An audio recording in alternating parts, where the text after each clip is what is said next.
Welcome back. Welcome back, live studio audience, and welcome to all of you watching in your rooms, on your televisions here to Channel 16 for All Access Pass. Yet again, I'm your cruise host, Jason, and so glad to have you with us. I feel like I'm a broken record when I get to say these few words. Another legend on stage here next to me, another absolute legend. And if you can't tell on TV, we have a packed studio audience, which is a testament to what this gentleman right here means to you on board this cruise. So let's jump right into it. Put those hands together. Welcome to the stage, the one and only, the inimitable, Mr. Todd Rundgren.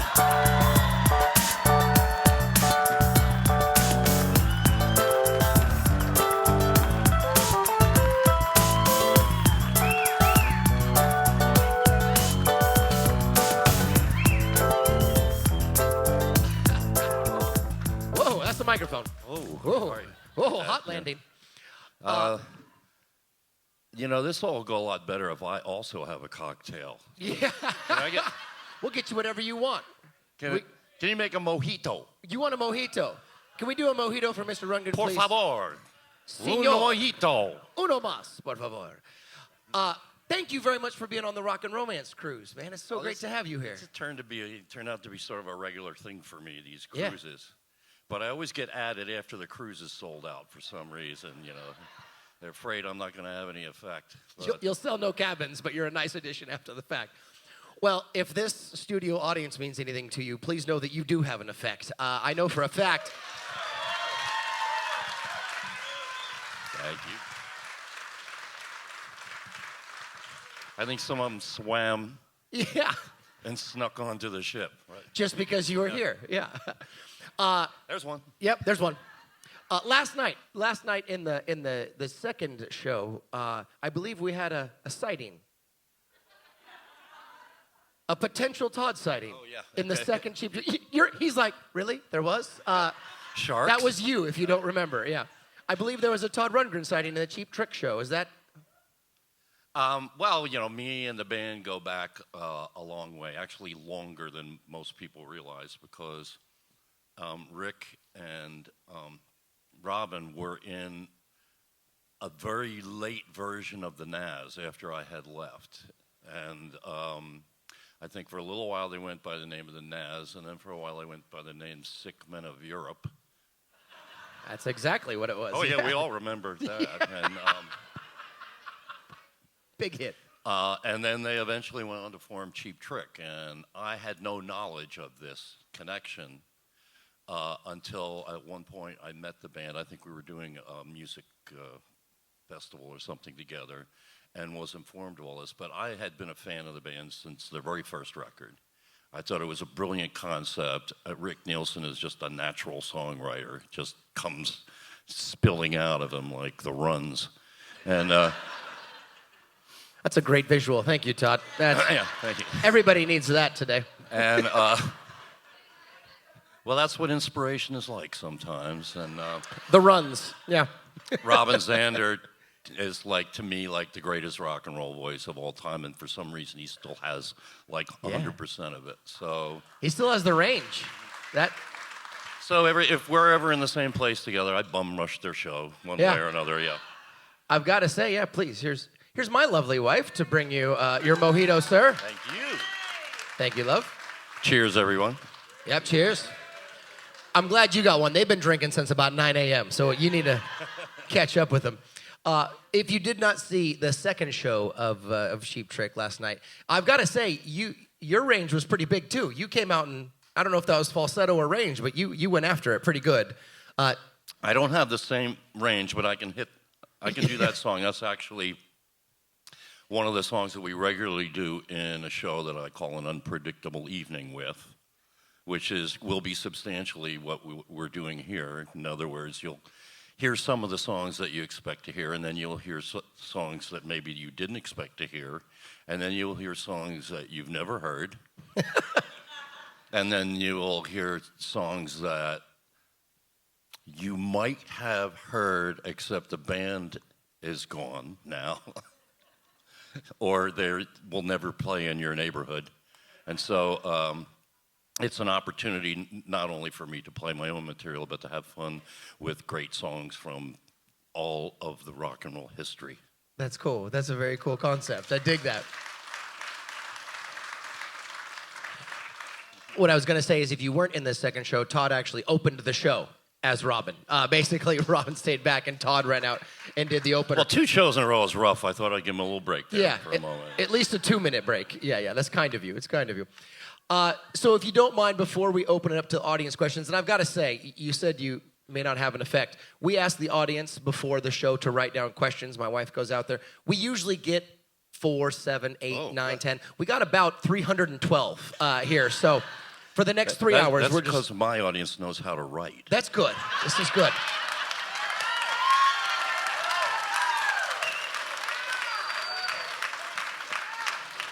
English is hard, Todd. English is hard. Before we do that, I want to ask just a couple of simple questions to open us up. Born in Philly, and you have a lot of wonderful influences. If I understand correctly, influenced from both sides of the pond. You had some soul influence with Gamble and Huff, and you had some Beatles, Stones, Yardbirds influence from the other side. How does that shape your sound, and how do you kind of fall into both sides of that spectrum? Well, as you said, I grew up in Philadelphia, which is on the Mason-Dixon line, the so-called traditional dividing line between the North and South. And as you move further south, the music just gets whiter and whiter and whiter because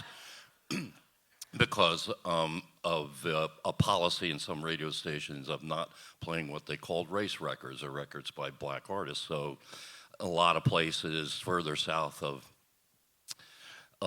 Philadelphia, and some places, wherever you're moving towards the more whitish, parts of the country, you get starved of R&B music, and you don't get to hear a lot of it. But fortunately, we got to hear a lot of it through a certain DJ in Philadelphia named Jerry Blavitt. Blavitt.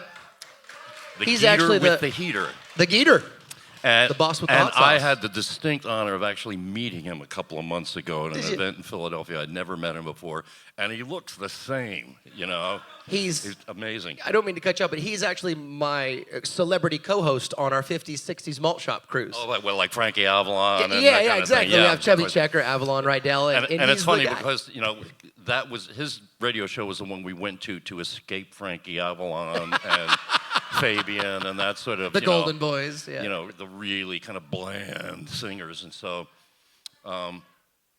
there was that. That was, of course, a big thing. And before the Beatles, the English invasion, the Beatles, and all that other stuff, my dad did not like that a jungle music in the house.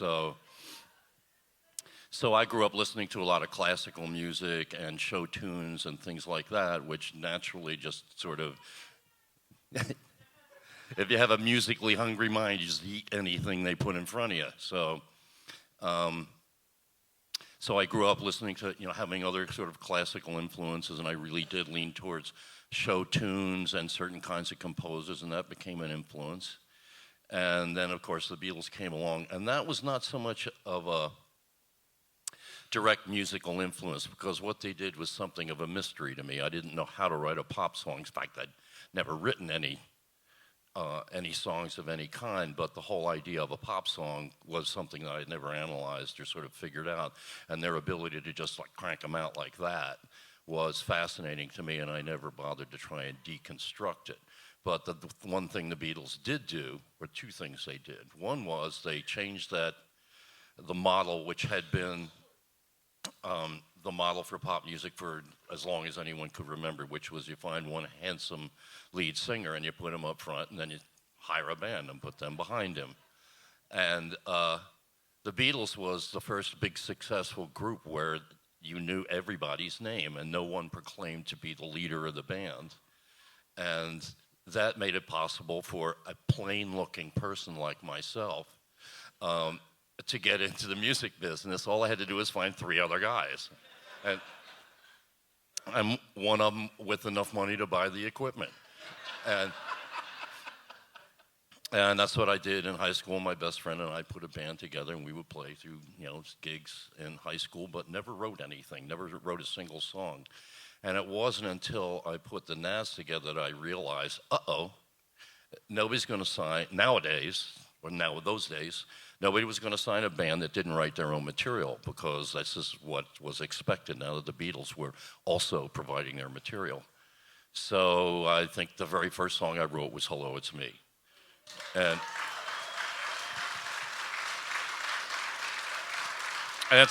lyrically, it's not particularly sophisticated because I was not particularly sophisticated at the time.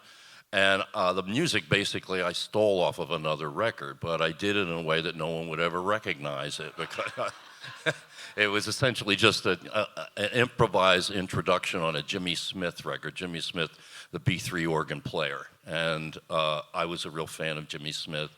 I became a fan of a lot of music just simply because of my economic condition, because I could never buy, I rarely afford a new release, which in those days was like $6 for a new LP, you know. I would always go to the cutout bins and buy stuff, and buy it usually because of what the cover looked like. And so I would learn, I bought a bunch of electronic music, and I learned about electronic music, and that found its way into my music later, as many of you will recognize, and jazz and stuff like that, because it was real cheap, and blues was real cheap. So I got to be a little bit more proficient at that kind of music because I could afford it. And so I stole this organ introduction to a song on a Jimmy Smith record and just set words to it, and suddenly realized that's the way everybody writes songs, you know.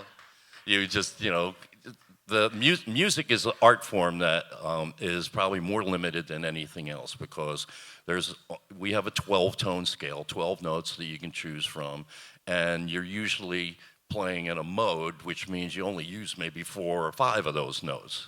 And so it's all trying to figure out how do you do it in a way that nobody recognizes the other tunes that was the melody for, because it just inevitably happens, and you have to find the proper setting so that no one recognizes it. And somebody forgot to remind George Harrison of that when he wrote My Sweet Lord.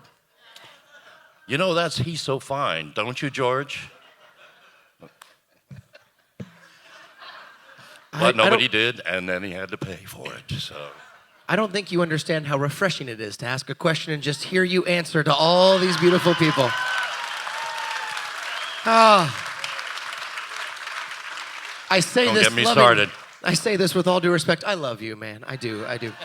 I'd like to include a few questions from the audience as we move along, if you'd be so kind. Glenn, who comes to us all the way from Toronto, Canada. On Something or Anything, how did it come about that you jammed with Hendrix? I love these rumors sometimes, you know, because it makes my life seem more exciting. I never have jammed with Jimi Hendrix, and this is why. I had an image of him as being like at least a foot taller than he actually was. He was not a particularly tall guy. And there was a place in New York called Steve Paul's The Scene, and we would go there every night to jam. That was where I met Hunt and Tony Sales for the first time. See, in those days, a lot of the live music scene, there was no liquor involved, so that they could sell tickets to underage kids.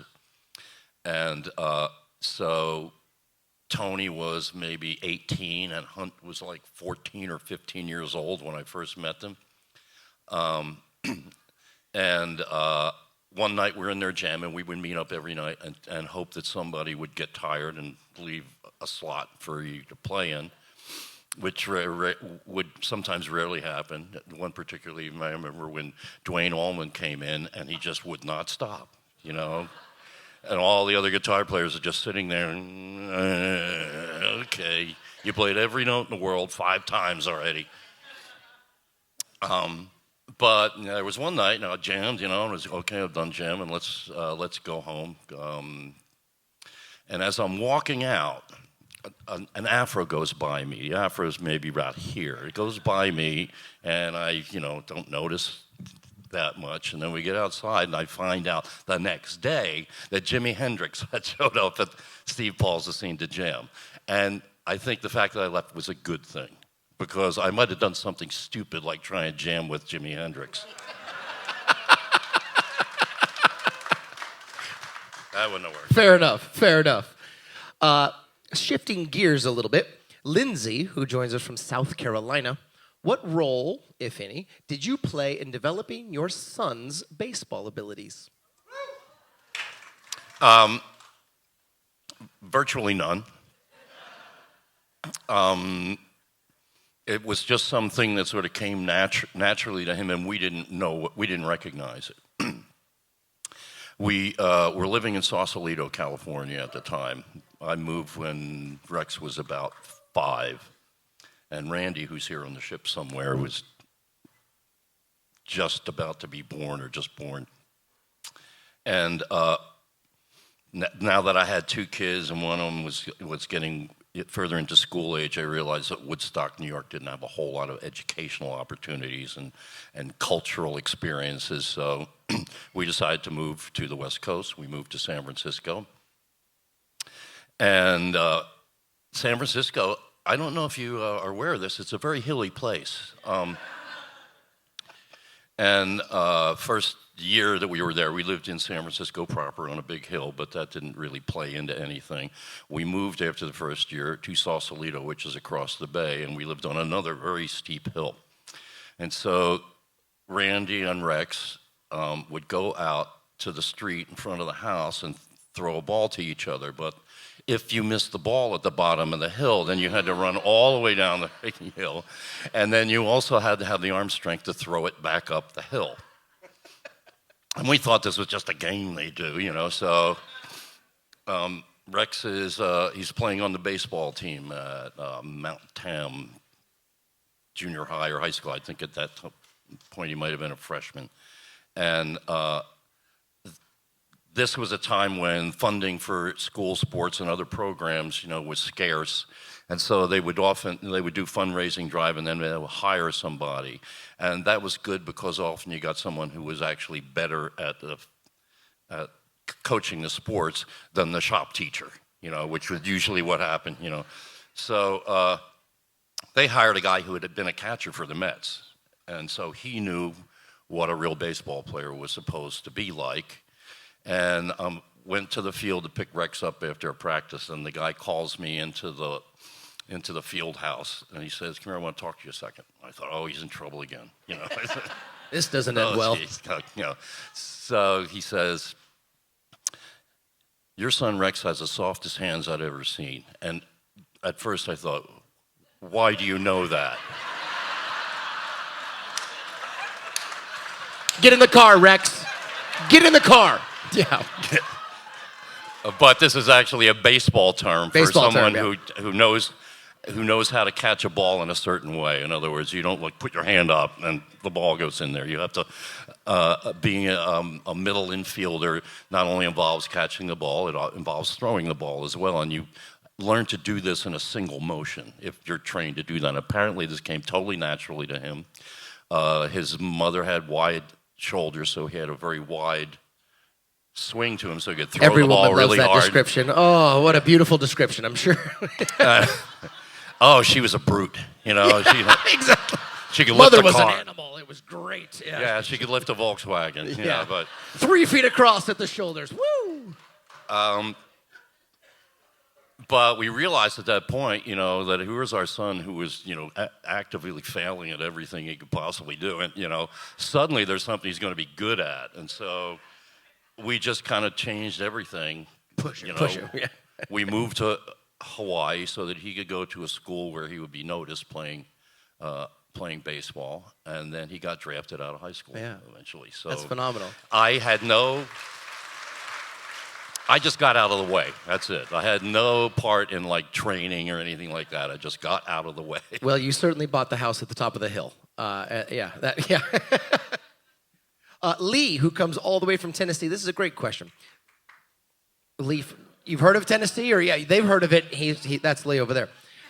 What are a couple musical projects that you are most proud of in your career? I know this sounds like a bunch of bullshit, but I don't really, pride is not a thing that I feel a lot, partly because it's a backwards looking emotion. I'm proud of my kids because they turned out to be people that other people like. But in terms of my own stuff, my own output, I don't feel like pride in the way that some people do. And if somebody, maybe it's partly because I'm so used to it being shit on that, I don't want to be defensive about it either. I don't want to have to defend what I do. So there are things that were challenges that I took on, and if I accomplished the challenge, then I felt very satisfied. For instance, a cappella was a left field concept of trying to do everything,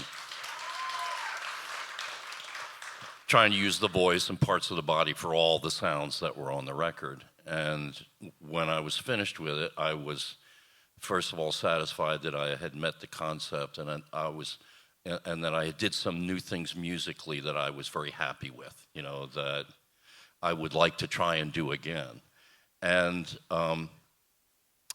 time has borne out some of that stuff. Some of that material on that record is still borne out, and a lot of it is actually a cappella groups who want to find something like more modern than Down by the Old Mill Stream, And I don't know whether there still is, but there are very active a cappella competitions. I've judged a few of them myself, and invariably they'll pick a song off of that record because they want to do something that's that's different, a little more modern. And often they do Pretending to Care or Hoja or something like that. And that's always a lot of fun for me to listen to.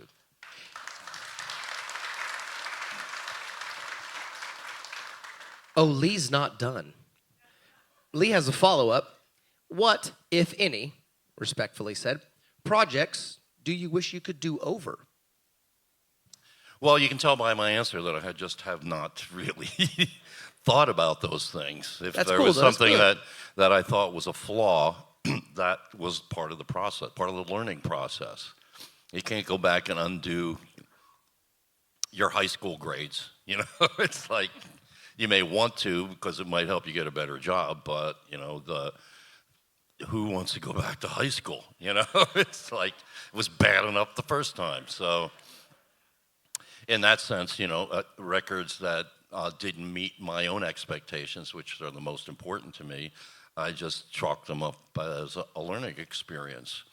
But I can at least say that they are, they may have some uniqueness in the broader world of music because of that lack of concern about the success of it. That's very fair. Maxine, who comes all the way from Fort Lauderdale, Florida, just down the road there, what does the song "Can't We Still Be Friends" mean to you? Well, a lot of people will assume that a song that I write will be about a boy and a girl or a romance that broke up or something like that. But I, at a certain point, made a conscious effort to avoid doing that sort of typical thing. Part of it was the casual use of the word love. And in the context of most pop music, love means sex. It doesn't mean, this kind of serious love that gets you married. That's the kind of serious love that gets you laid. And so I decided that I would avoid using the word love and try and, whatever subject I was talking about, try and approach it in another way that didn't fall back on that because it was just such an obvious trope. So I would often try and consciously start out with a song that sounds like it's, typical ballad or something like that, but try and remove the sexual reference of it. Try and make it could be between two friends. It could be between siblings. It could be parents and children. If you look at the content of the lyrics and you can somehow divorce yourself from your first impression when you heard the song, you say, oh, that's about me and me and my boyfriend or something like that. But if you look at the lyrics and you listen to it and try and remove that first impression, you can see how it isn't necessarily about, a broken relationship. It could be like two people who have worked together to build a company, let's say, and they have to, it's just gotten to the point where they have to split, one guy has to get bought out or whatever happens, in corporate life, And this is just a song of reconciliation. You know, can we get through this difficult process without like hating each other at the end of it? And that's essentially what the song is about. But that me leaving that possibility open allows you to fill in your own situation, because I'm not making it too specific. Interpretation. Do you, is that something you're conscious of when you write most of your songs? It is. Opening up to interpretation of your audience? And very rarely is it about a specific thing, because that to me is like a trap. It just, like I said, the more specific it is to a certain thing, the less it applies to other people in general. Sure. And, you know, while I'm not trying to be commercial, because I don't know what that is, actually the term commercial, when they say commercial, is only something that you can claim after you've sold it. You know, you can't make it and call it commercial until it's actually returned some commerce. So, you know, it's too much of a moving target, or traditionally has been either a moving target or a rut you fall into. So I try to avoid thinking in stylistic terms, thinking in temporal terms, like what's hot now, because it may not be hot later. Talking about, writing a song specifically about current day politics, because politics changes all the time, you know, and the song may make sense now, but it won't make sense later. But even though, for instance, for what it's worth, the Buffalo Springfield song, Stop, what's that sound, everybody, what's going down? It was written about something specific, but it's applicable to, you know, things that happen all around the world. So that's kind of what you're going for. And you were saying in the earlier, you were on the earlier panel today, and you were saying that you try to write everything, though, from yourself. You're writing about you and your own personal. The only thing that I can have any pretense to being an authority about is me. And so that has to be where I get, you know, most of the ideas. That's yet another trap. You know, you try and write about somebody else's story, but you're only guessing anyway. And often you'll make assumptions about the motivations and build them into the lyrics, and they may not actually be what's going on. So part of it is that kind of veracity. I want a certain veracity about it, in that I am able to explain what the song was about. But also, the nature of the mind is, I couldn't write on this boat. I very rarely write one-on-one with others, because what I need to happen is the buzz of everyday life, I need that to go into the background. So I need like solitude. I don't carry a cell phone, so I won't have that distraction. But sometimes I have to physically go somewhere where I won't be distracted, so that the noise level of your brain starts to go down. And the things that are in the back of your brain that are motivating your thoughts and all that other stuff start to become a little bit clearer.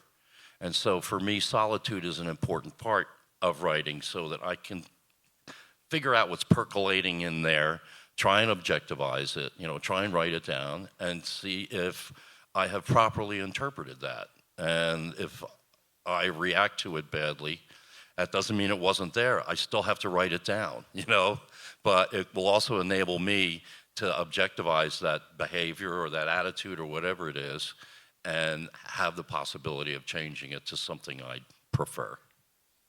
Yeah, great answer. Phenomenal answer. Does that lead you at all into, clinically speaking, the difference between an introvert and an extrovert? You know, everyone thinks extroverts are good with people and introverts are bad with people, which is not the clinical definition of the terms. Would you classify yourself as, clinically speaking, introverted in that way, or is it just your writing, your creative process? Well, I was a shy, lonely child. And, everybody's different, you know. Everybody has their issues. Some less so than others, and some believe they have issues they don't actually have, and some have issues they don't realize they have. But the point is, you know, underneath everybody is different, but society wants you, you know, dinners at 6 o'clock.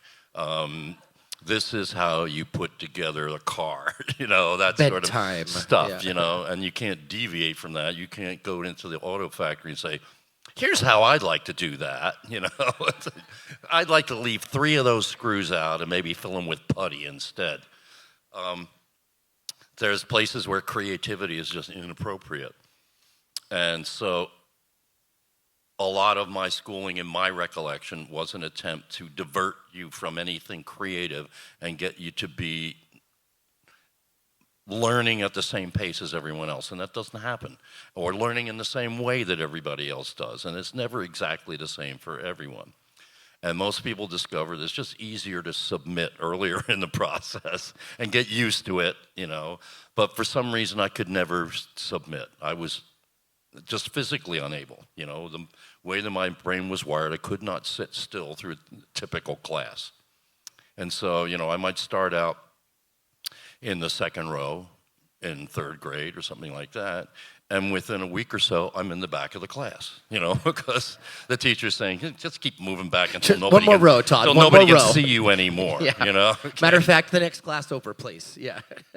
And so, I got to the end of my so-called formal education. I barely got out of high school. In fact, I had to take an extra course in trigonometry, which I hated being in the class and having to watch the teacher explain the things and then go home and have to think about it again. But the result of that, what I learned and what everybody else learned was that was the way, it was better for me to learn the subject in like 2 weeks, take the test, get the credits, move on, Dragging it out across 6 months didn't help, And it also made me kind of angry at that point because I realized what a waste of time all this schooling was. I could have done every single class in 2 weeks, taken the test and had the rest of the time to myself. So, but then I would be out on the street and that'd be trouble. So that it's essentially my mind probably is different from the, average mind. I don't know what that is, but there's that. The fact that I'm starting with something that I already can't really just change into something else. I have to figure out how to adapt to it. And when I finally got out of high school, I learned how to learn. And I learned so many things at that point. I realized that I was interested in a lot of things. It's just that they were not interested in teaching me any of those things. So I was just, was gobbling up all sorts of stuff. And then there was the drugs. Moving right along. We got to wrap up here in 1 second, but I know we could talk for an hour here, couldn't we? It's okay, give me another cocktail, we'll just keep going.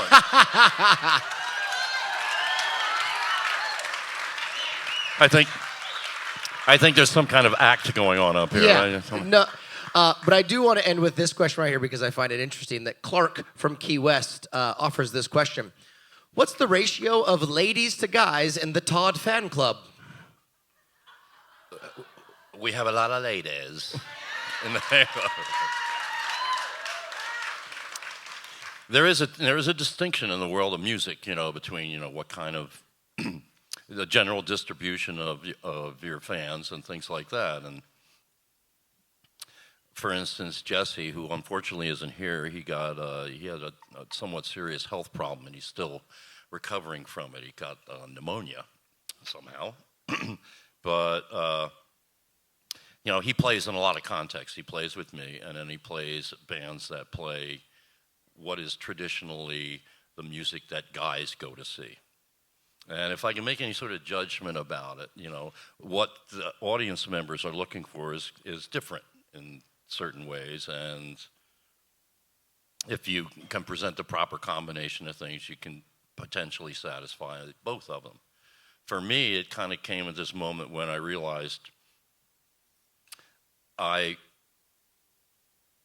was not playing enough guitar when I started doing my solo records, and by the time I got to the Todd record and after that, Faithful and stuff like that, and especially around Hermit and Mink Hollow, almost nothing was written on guitar by that point. So I'm just playing a lot of piano, and I'm thinking I'm losing my guitar chops. So what I did was I started a band where I could play guitar.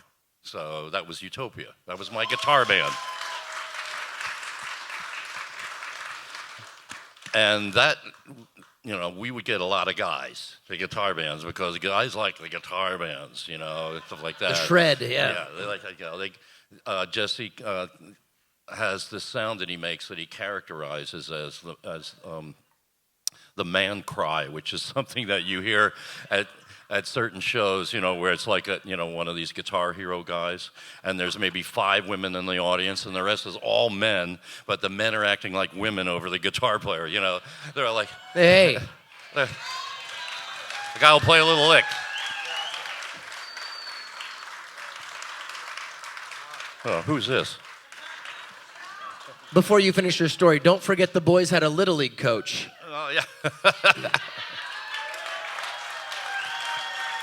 Don't you ignore the Little League coach, Todd. You didn't ask if she had any influence. Yeah. You only asked if I had any influence. Sorry, you were saying the man cry. Yeah, so the man cry, especially when, you'll break the band down and start doing a little soloing. And then you hear like, oh, all these kinds of semi-orgasmic That's the noises single most coming out of. unattractive thing I've ever heard. Yeah, out of all the men in the audience, having little mini orgasms, And, then you kind of flip that. And then my shows, which, Hello, It's Me, and a lot of ballads and things like that, we're starting to get more women are showing up. And strategic, yeah. yeah, and then, ideally they're having mini orgasms as well. So. Well, he's got a second drink, so he might hang out for an extra minute here once we wrap this. But we are going to wrap the TV portion of this show. Do me a favor, live studio audience. Help me thank this amazing individual right here. Thank you. Todd Rundgren.